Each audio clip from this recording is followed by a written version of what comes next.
लड़की को उसके बिना परमिशन के टच करना ही पहली बात बहुत गलत है। फिर से भोजपुरी इंडस्ट्री में पावर स्टार को लेके हुआ एक बड़ा विवाद।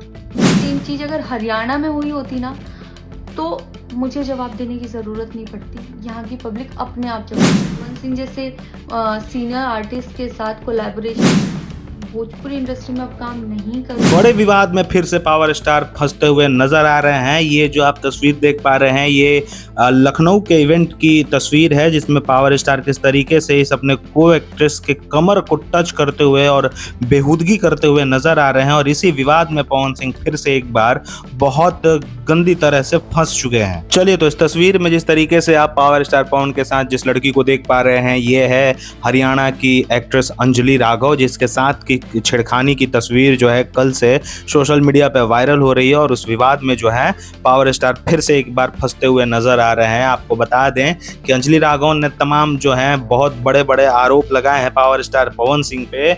और क्या कुछ कह रही हैं अंजलि राघव, चलिए आपको उस वीडियो के साथ छोड़े जाते हैं।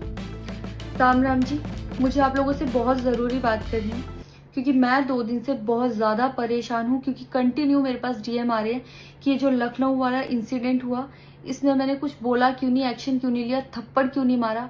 और कुछ लोग मुझे ही गलत समझ रहे हैं, कुछ मीम्स पे लिख रहे हैं कि ये तो हंस रही थी, मज़े ले रही थी। कि पब्लिक में कोई मुझे ऐसे टच करके जाएगा उसमें मुझे खुशी होगी, मुझे मज़े आएंगे।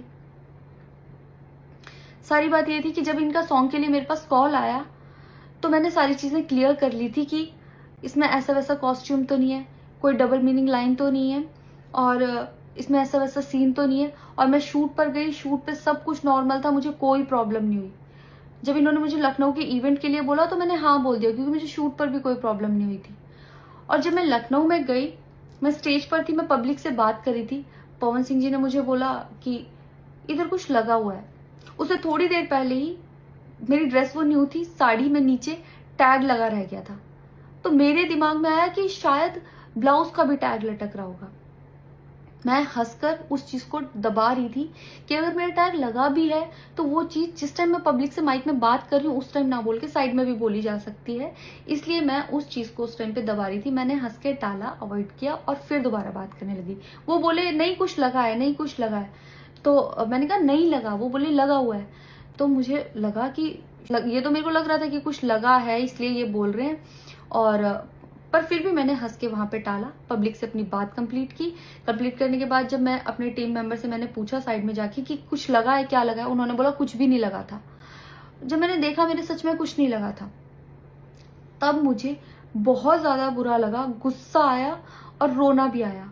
लेकिन मुझे ये नहीं समझ आया कि मैं अब क्या करूं यहाँ पर, क्योंकि जहां मैं गई थी लखनऊ में, पवन सिंह जी खुद भी वहीं के रहने वाले हैं, उसी जगह पर इवेंट था। जितना वो क्राउड था वो सारा उनका फैन बेस था। उनको भगवान बोल रहे थे और भक्त बोल बोल के उनके पैरों में गिर रहे थे। वो उनका फैन बेस था, क्राउड था। तो मुझे समझ नहीं आया कि मैं क्या करूं। अगर मैं कुछ भी बोलती तो क्या वो लोग मुझे सपोर्ट करते। मेरे साथ कुल 3-4 बंदे यहाँ से गए थे, तो वहां जितना क्राउड था क्या वो लोग मेरा साथ देता। मैंने सोचा मैं बैक स्टेज जाके बात करूंगी। इतनी देर में थोड़ी देर रील्स बन के अचानक से वो उतर के चले गए बीच में ही इवेंट के। थोड़ी देर मैंने रील बनाई, अनाउंस ये किया गया कि अभी इवेंट दोबारा स्टार्ट होगा। डिनर के लिए अनाउंस कर दिया गया, मैं भी उतर के चली गई और इवेंट वहां पे खत्म हो चुका था। अनाउंस किया गया था सिर्फ कि दोबारा होगा। नेक्स्ट डे जब मैं घर आई तो मैंने देखा ये बहुत बड़ा मैटर बन चुका था। मैंने उन लोगों से कांटेक्ट करने की कोशिश की, किसी ने मेरा फोन पिक नहीं किया, ना ही उन लोगों ने फोन करके मुझसे हालचाल पूछा कि परेशान हो या कुछ भी, नहीं, कोई हालचाल नहीं लिया। मैं पोस्ट करना चाहती थी, जो लोग लिख रहे थे कि मजे आए या हंस रही है, मैं रिप्लाई में पोस्ट करना चाहती थी। मेरे को किसी का कॉल आया था कि पवन सिंह की पीआर टीम बहुत स्ट्रांग है और कुछ भी ऐसा वैसा मत लिखना और ना पोस्ट करना, क्योंकि वो लोग अगर कुछ लिखेंगे ना बहुत कुछ उल्टा लिख देंगे तुम्हारे लिए और बहुत कुछ कहेंगे और बहुत बड़ा मैटर बन जाएगा। अभी जितना परेशान हो उससे ज्यादा परेशान हो जाओगी, तो छोड़ो। मैंने ये सोच के इस चीज को अवॉइड किया। मुझे लगा 1-2 दिन में मैटर थोड़ा ठंडा हो जाएगा, कोई बात नहीं। मैंने कहा पर्सनली कभी बात करूंगी इस बारे में इनसे।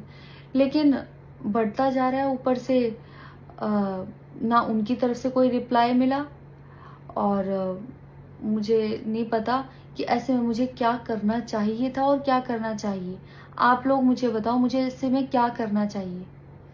मैं बिल्कुल भी सपोर्ट नहीं करती कि हाँ ये चीज़ नॉर्मल है या इसको नॉर्मल समझूं।